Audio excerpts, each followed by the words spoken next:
No episódio de hoje, nós vamos trazer uma história que envolve dor, perda e a face mais sombria da violência humana. Susan Christian Barbosa Ferreira, mãe de 2 filhos, teve a sua vida brutalmente interrompida enquanto viajava por terras norte-americanas em busca de um sonho. Ela estaria de volta ao Brasil no dia 30 de junho, caso seu caminho não tivesse se cruzado com o assassino Farid George Hajar, de 57 anos, que está preso desde o dia 9 de julho nos Estados Unidos, sob suspeita de matar e ocultar o corpo da Pedro Leopoldense. Susan planejava ficar 30 dias no país, mas aos 23 dias ela parou de se comunicar com a família e isso começou a gerar suspeita de que algo estava acontecendo. No domingo, 30 de junho, o corpo de Susan foi encontrado em um bueiro, na zona rural de Michigan, já em avançado estágio de decomposição após moradores locais se incomodarem com um mau cheiro. A Pedro Leopoldense, de apenas 42 anos, deixa uma adolescente de 15 anos, um menino de 5 anos, suas 2 irmãs, seu pai, sua mãe e um sentimento de indignação em todos nós brasileiros. A morte de Susan é um diagnóstico de que nós, como sociedade, ainda não sabemos como proteger as nossas mulheres. Nós gostaríamos de ter conhecido Susan, mas como, infelizmente, a sua vida foi brutalmente interrompida de uma forma covarde e injusta, podemos falar apenas com mais uma das vítimas dessa tragédia, que é a sua irmã Roberta, que veio corajosamente até nós nos ajudar a dar vida e a honrar a memória de sua irmã. Seja muito bem-vinda, Roberta. Bom, hoje se passaram apenas 1 mês e 6 dias do acontecimento, na data dessa gravação. E nós queremos saber, Roberta, como você e sua família têm passado todos esses dias sem a Susan. Então, tá bem difícil para a gente, cada dia um aprendizado de ressignificar, né, a nossa perda.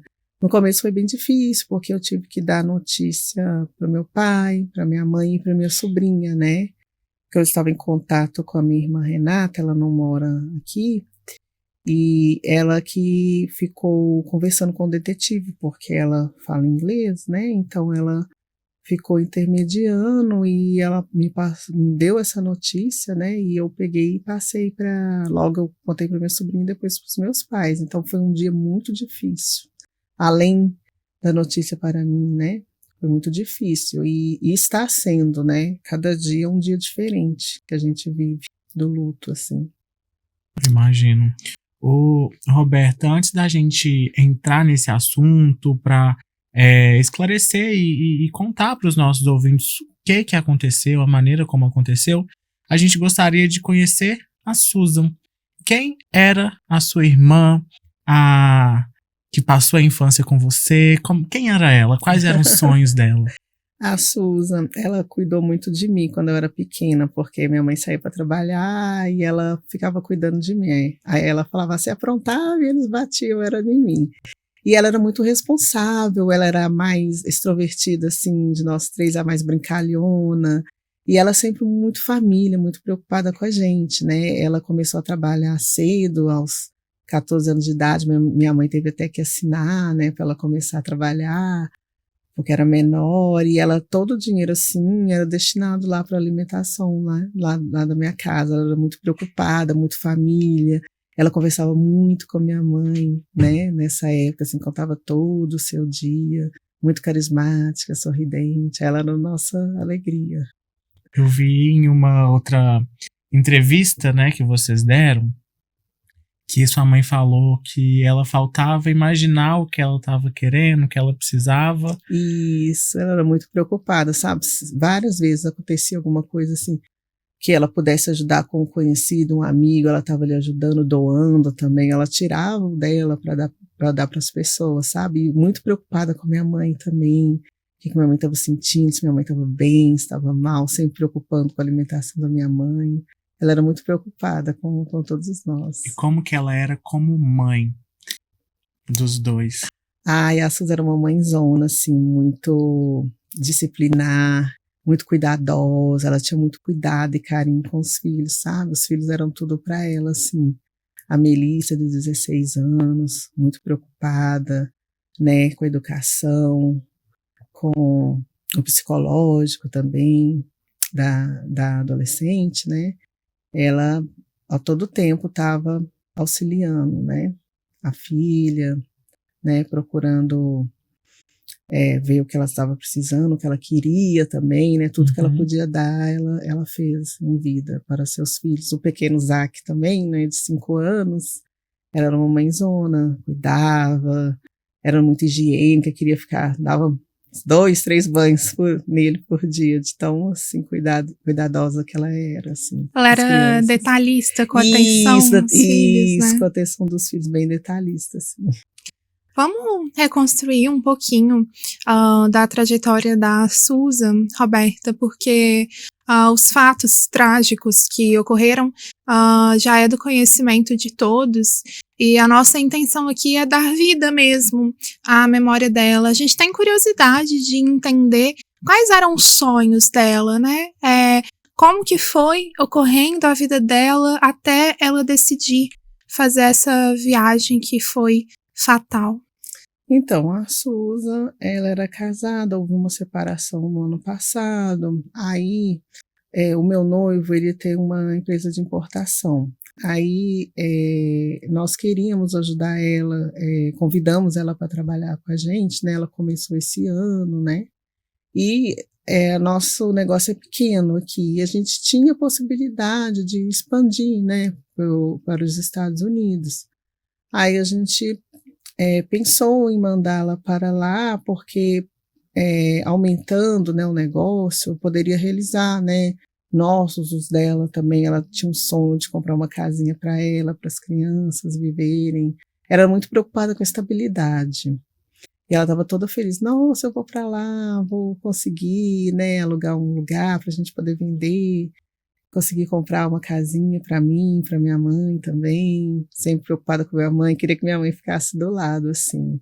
E ela era bem sonhadora, ela queria estabilidade para ela e para os filhos. Vocês moravam juntas até então? Ela morava com sua mãe? Como que era essa configuração familiar? Então, nós morávamos juntas, ela já era casada, então ela morava separada, ela morava em Belo Horizonte. Aí depois da separação ela voltou para Pedro Leopoldo. A minha mãe, ela mora sozinha, aqui em Pedro Leopoldo também, e ela morava com a Melissa em Pedro Leopoldo, ela e a filha. O pequeno Zac mora com o pai. E eu moro separado com a minha filha, de 9 anos. Ah, você também tem. Tenho uma filha de 9 anos. Vai ser importante a sua filha agora para a prima, né? Sim, é muito importante o apoio, a gente está fazendo tudo que a gente pode ali para trazer um apoio para a Melissa, né?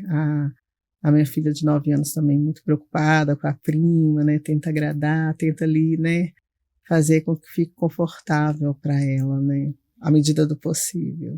A sua sobrinha, ela agora está morando com você. Isso. Como que foi para ela saber dessa notícia? Como é que você contou isso para ela? Como é que isso foi? Então, ela já estava um pouco a par, né? Porque foi ela que é a primeira que notou o desaparecimento e ficou desesperada. Eu falei, não, calma, Mel. Às vezes ela desliga o celular mesmo para dormir ou por um momento, calma, né? Fui acalmando, mas ela já estava a par de algumas coisas. Eu não tinha contado para ela ainda sobre o corpo, né? Que foi na terça-noite que meu noivo, ele me ligou falando que tinha achado, eu não contei, porque até mesmo a gente não tinha certeza, né? Mas como ela estava me ajudando muito também a procurar indícios, né? Eu fui e contei para ela, principalmente porque a gente precisava de procurar um raio-x dela.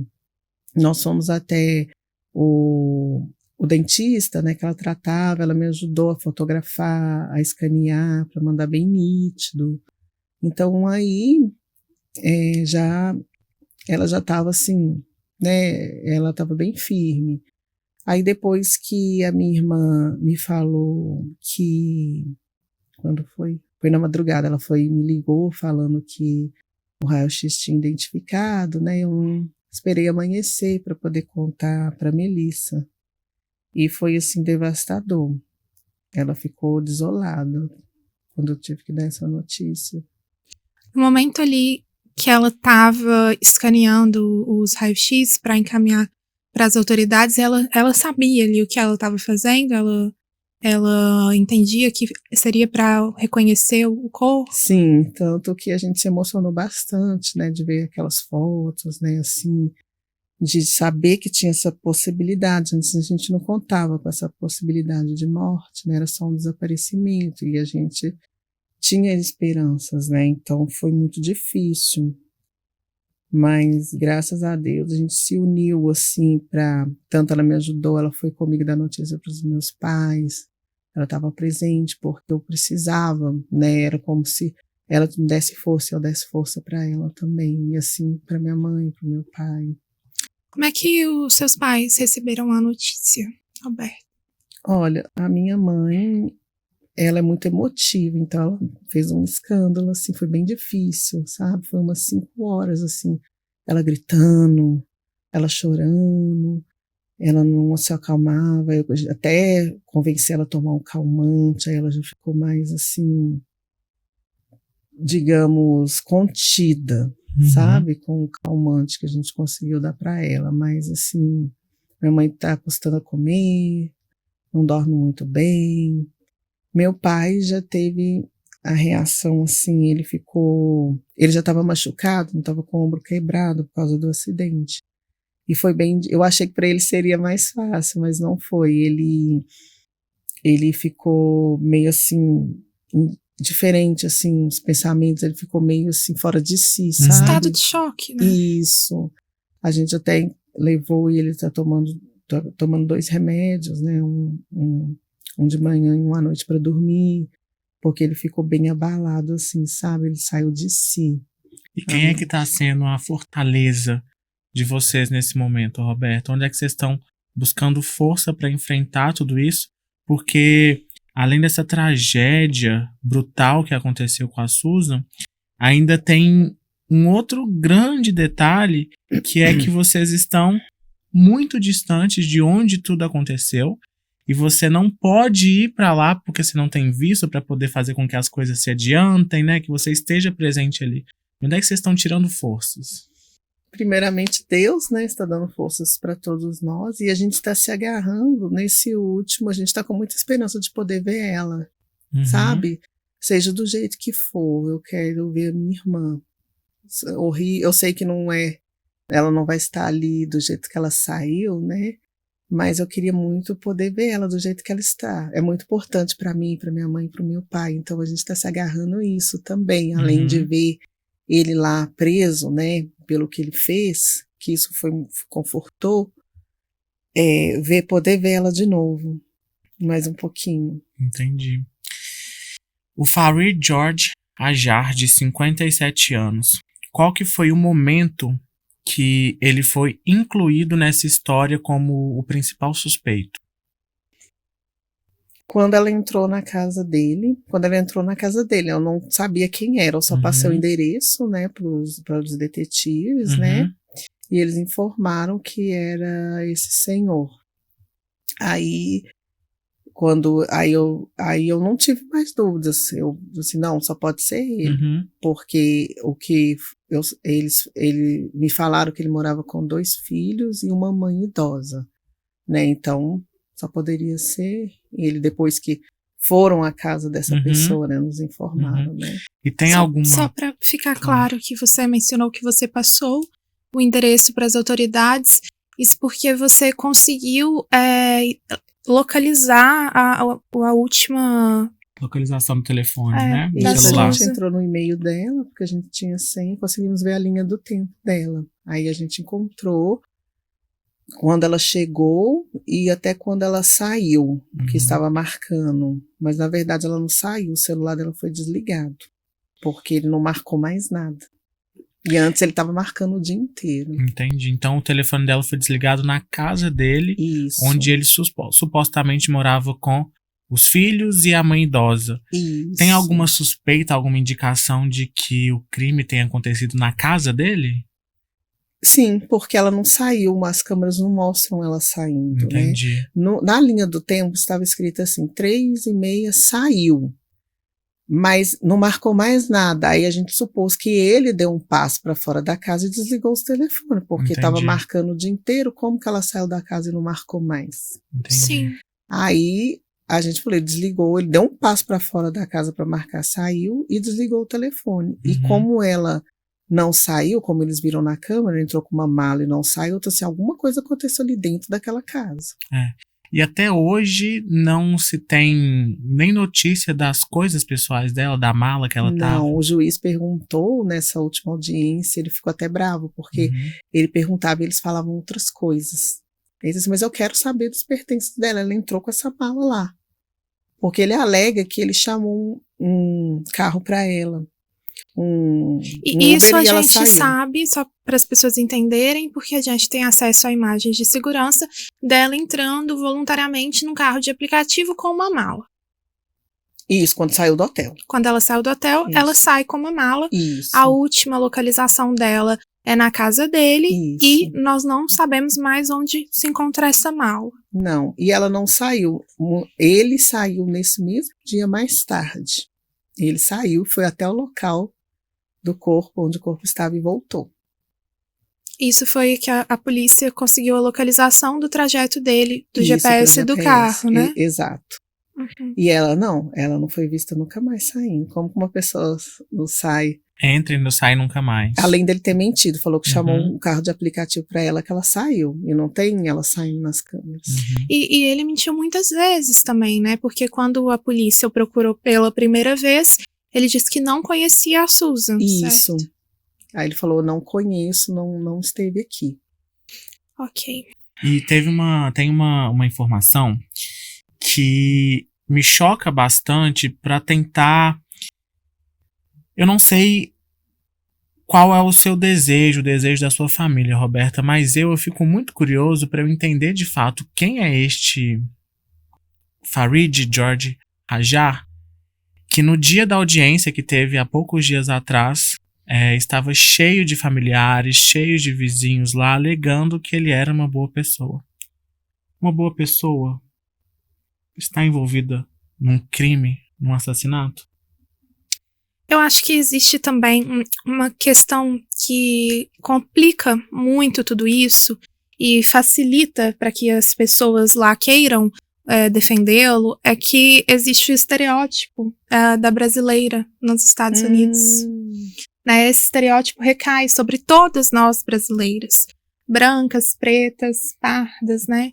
Então, eu acredito que talvez o preconceito, né, a xenofobia faz com que as pessoas tenham descaso pela morte dela. Você contou que no início, né, quando você foi prestar a queixa, você notou que houve esse descaso por parte das autoridades, certo? Sim, eles perguntaram se ela tomava algum remédio e se ela se tinha algum problema mental. Eu disse que não e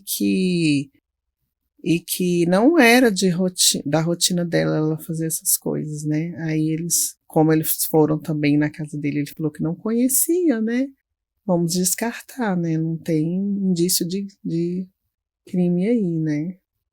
Entendi. Ele tá preso em Michigan? Isso. Como ela foi encontrada despida, né? Sem vestimenta, as mídias, né? Estão achando que houve crime sexual. Mas em toda a perícia que aconteceu até agora não informa isso, né, Roberto? Não falaram pra gente nada, assim, tá com um arranhãozinho, tá com nada. Eles só falaram que não estão encontrando a causa da morte e não há sinais de violência. Isso já tem 1 mês e 6 dias. 1 mês e 6 dias. E eles não encontram nada e o corpo dela tá lá na perícia até hoje. Até hoje. E você sem notícia. Sem notícias. Não há sinais de violência, asfixia, envenenamento? Não. Você acha que talvez seja algo que eles ainda não queiram revelar? Talvez algum segredo do processo? Eu acho que sim, que eles sabem de alguma coisa assim. Porque diante do que o juiz falou que cada vez que ele ia sabendo mais, cada vez ia chegando fatos novos para ele. Eu acho que eles não colocaram tudo ali naquela audiência, porque aquela audiência ali também era só para a fiança, né? No caso da fiança que ele estava pedindo para baixar. E eu acho que vão ser várias audiências até outubro, que foi falado na anterior. Então, creio eles que em cada audiência eles vai ver algum fato novo, né? O juiz falou que seria mais fácil ele falar o que aconteceu para fazer um acordo. Mas ele só quis saber da fiança na outra audiência, de abaixar para $200 mil. Que foi negado. Que foi negado. Só que ele pediu se ele poderia dar a casa dele, porque ele não tem dinheiro. Aí ele queria dar a casa dele e de um parente. Só que o juiz falou, olha, a gente vai analisar, mas a partir do momento que você for acusado de homicídio, qualquer coisa que a gente achar já vai ser acusado de homicídio. Então você pode perder esse dinheiro. Porque até então ele está sendo acusado de um crime que lá é tipificado como mutilação, que você me disse que gerou confusão na cabeça de muitas pessoas, talvez deu a entender que o crime dela foi, que o corpo dela foi mutilado, mas que é algo que está dentro da tipificação de ocultação de cadáver. Isso. Fazendo um paralelo com o Brasil. Isso. Algo assim, né? E a fiança que ele pediu a diminuição para $200 mil, gente, a princípio a fiança estabelecida seria de $2 milhões. O que a Roberta está querendo dizer aqui é que caso ele dê os imóveis para pagamento da fiança de $2 milhões e amanhã ele seja acusado de homicídio, porque hoje ele não está sendo acusado de homicídio, ele está sendo acusado da ocultação de cadáver. E ele dê a fiança hoje, amanhã ele seja acusado de homicídio, aí ele perde a fiança. É isso que você... Isso, na hora ele já vai preso na hora, quando acharem. E ele já perde todo esse dinheiro. O juiz avisou isso para ele, mas ele quer ficar em casa porque ele quer trabalhar, porque vai ser longo, né? E ele quer trabalhar. Então, por isso que ele, segundo ele, tá pedindo para ficar em casa. Vocês puderam participar dessa audiência? Ocorreu agora dia 25, né? Isso. Vocês puderam participar? Não, a gente só assistiu. Também eu acho porque estamos longe, né? Se estivéssemos lá, poderíamos participar. Vocês estão com uma advogada que é norte-americana. Ela, acredito que ela seja uma advogada do Estado, que está fazendo um papel pro bono, ou vocês contrataram ela? Não, é do Estado. Do Estado. E qual que é o tipo de suporte que ela está prestando para vocês? Quais são os esclarecimentos que ela já trouxe? Olha, ela falou muito pouco, sabe? Ela não falou... ela falou só o que a gente já sabia mesmo. Ela não fala nenhum fato novo, assim, pra gente. Isso é angustiante, né? Demais. Principalmente porque o juiz citou na audiência que chegam fatos novos até ele. Inclusive, essa audiência que a defesa entrou para pedir a redução da fiança, o juiz alegou que, diante dos fatos novos que chegaram até ele poderia estabelecer, inclusive, um aumento da fiança. Isso. Então, a gente fica com uma dúvida. Que fatos novos são esses? Tudo que você soube, até hoje, você soube pela mídia. Sim, pela mídia, né? Nem os detetives, né? Não falaram pra gente que estavam no caso. Sobre o que eles encontraram, evidências. O consulado brasileiro, qual que é o suporte que eles estão dando para vocês? Eles estão ajudando a trazer o corpo de volta? Eles estão dificultando? Como é que está esse processo? Então, o consulado estava ajudando a fazer os orçamentos, né? Como a gente não fechou com as empresas lá que estavam muito caro, além de R$100 mil, a gente conseguiu uma local da cidade que fechou pra gente por R$70 mil. Então, o papel deles aí já se encerra, porque eles não pagam nada, né? Eles só estavam ajudando a gente com a papelada. Entendi. E agora vocês estão com uma vaquinha, né? Você tem uma vaquinha e a sua outra irmã, a Renata. Renata, isso. Ela está com outra vaquinha também. Está com outra vaquinha também. Quanto é que vocês já acumularam? A gente conseguiu acumular 11 mil... Acho que é 60... 66 mil reais 66 juntos, mil porque reais. tira a taxa das vaquinhas. Uhum. Ainda falta 8 mil reais. 4. 66, 4 mil. 4 mil.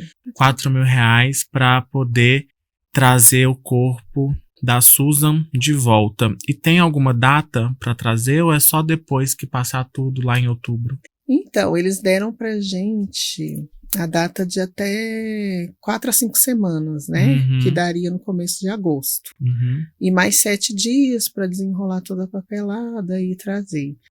É o que a gente está esperando, mas a gente não tem certeza, porque está acontecendo ainda a investigação, eu não sei até quanto tempo precisaria do corpo lá. Mas a gente está esperando para o começo de agosto. Assim. Acredito eu que enquanto não tiver eles falarem a causa da morte, acho que eles não vão liberar o corpo da Susan, né? E eu acho que seria até algo que tranquilizaria um pouco o coração, entender o que se passou. Sim, nossa, porque toda vez que mexe nesse assunto é como se estivesse tirando uma casquinha do machucado, né? É bem doloroso. É como se você não tivesse paz para viver seu luto, né? Aí a gente fica relembrando esses fatos, né? E a gente queria muito trazer, enterrar, né? Porque pra gente é muito importante, vai além de um corpo, né? Claro. Pra gente é nossa irmã, a filha, a mãe ali, né? Então pra gente é muito importante, vai trazer um conforto pra família. E é um encerramento de ciclo também, né, Roberto? Isso. Você conseguir colocar um ponto final. Isso. Que eu acredito que deva ser muito difícil você não conseguir despedir, né? Eu acho que fica sempre ali em aberto. Isso. Será que ela volta? Será que não volta? Várias vezes minha mãe falou, não tô acreditando, não dá pra... porque não viu o corpo, né? Não viu, mas é muito sufocante, porque você não poder falar, você procurar a pessoa, querer escutar a voz, né? Conversar, a gente conversava várias vezes ao dia, assim. Aí você vai aos poucos, né? Como a gente não viu o corpo, não viu nada, aos poucos vai chegando, né? Na nossa mente vai entendendo, né? Que realmente não está mais ali. Vocês eram muito amigas? Como que era a relação de você com a Suzy? A gente era amigas, confidente, tudo assim. Fazia uma unha, eu pegava aqui minha unha e tal, mandava foto pra ela, a gente era bem assim, sabe? Conversava muito com ela, por várias vezes ao dia, contava. Qualquer coisa era coisa pra gente estar falando ali. Tudo era assunto. Tudo era assunto. A gente era bem unida, assim. Quais são os planos para o futuro, Roberta? Pretendem continuar e ir atrás desse sonho de ter uma loja lá para poder vender os produtos de vocês? Vocês já pensam nisso ou ainda não? Para mim morreu o sonho ali. Era um lugar que eu tinha muita vontade de conhecer, mas eu sei que pro resto da vida vai me lembrar isso, né? Toda vez que eu ouço o nome, né, do país, eu já me vem, então, por mim, eu encerrei ali, sabe? Provavelmente, assim, esse luto, sobretudo após essa morte trágica da sua irmã, desencadeia um trauma, né? Esse estresse pós-traumático que vocês vão precisar digerir, como todo luto que tem ali as suas fases, né? Como a gente conversou em off, pro luto cada dia é um dia, a gente também nunca sabe o dia de amanhã, né? Isso, a gente nunca sabe o dia de amanhã. Você vive, às vezes, um dia melhor, acha que já tá melhorando e no outro dia seu dia é péssimo. E tem um dia que você procura a pessoa o tempo todo, que sua mente, não sei se esquece o que acontece, né? Que vai lá procurar a pessoa, pensa nela o tempo todo. E os dias estão sendo assim, sabe? Às vezes você consegue uma distração, mas por poucas horas e depois você volta. Eu sei que à noite, o começar e o anoitecer do dia está sendo bem difícil. Bem difícil, assim. Eu não consigo nem imaginar a dor que você e sua família estão sentindo, estão passando por esse momento. Eu queria agradecer muito que você veio até aqui. A nossa intenção é fazer com que a Susan seja lembrada como aquela amiga, aquela irmã, aquela mãe doce que fazia tudo para agradar quem ela amava. E espero profundamente que o coração de vocês sejam tocados por Deus. Acredito que só Deus vai ajudá-los nesse momento, né? E o que vocês precisarem, vocês podem contar com a gente aqui do Pode Inovar para manter essa imagem da Susan viva, alegre e feliz. Obrigada, eu queria agradecer a vocês pela oportunidade, né, de estar ganhando voz para que isso tudo seja esclarecido, né, pela oportunidade para conseguir terminar a vaquinha e agradecer a todos os brasileiros, todos os pedro-leopoldenses, todas as pessoas, e falar que graças a ela, né, nossa família vai poder ver, né, terminar esse ciclo, graças a elas, a cada doação, sabe? Essa união que eu achei muito bonita e me surpreendeu bastante, sabe? O Brasil, apesar de nossos pequenos problemas, né, ainda tem união, sabe? Com certeza. Há um povo muito solidário. Nós sabemos que a vaquinha ainda está aberta. O link para doação da vaquinha a gente vai deixar na descrição desse episódio. E então, por favor, pessoal, a meta ainda não foi batida. Quem ainda não ajudou, ainda dá tempo. Vamos ajudar a família da Susan, da Roberta, a repatriar o corpo da nossa pedro-leopoldense aqui para o Brasil. Roberta, muito obrigada. Eu tô vendo assim que seus olhos ainda estão muito inchados. Eu não imagino como tem sido difícil para você e vejo e reconheço a sua coragem de estar aqui para falar sobre esse assunto, porque é importante para chamar a atenção das autoridades para o caso da sua irmã. Gostaria de te parabenizar. Você é uma mulher muito forte. Desejar para vocês boa sorte e é isso, nós estamos aqui e vamos juntos. Obrigada, pessoal. Muito obrigada. Muito obrigado.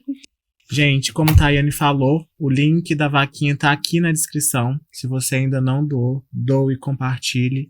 Isso vai ajudar bastante a encerrar esse ciclo tão importante para a família da Susan. Muito obrigado para quem chegou até aqui. Não deixe de se inscrever no nosso canal, ativar o sininho de notificação para não perder nenhum vídeo, nos seguir nas redes sociais e até o próximo episódio. Tchau, tchau.